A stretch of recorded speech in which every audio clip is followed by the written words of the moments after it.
ఇదిగో నా జీవితం దేవా నీకంకితం, బ్రతుకైనా చావైనా నీ కోసమే.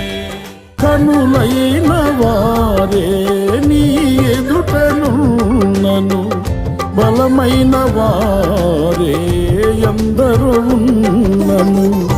కన్నీళ్ళ కడలిలో శ్రమల సుడులలో నా స్థితి చూసి నన్ను చేరదీసి మార్చితివి నీ పత్రికగా.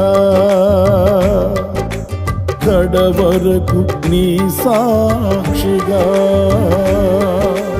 మార్చితివి నీ పత్రికగా. కడవరకు నీ సాక్షిగా.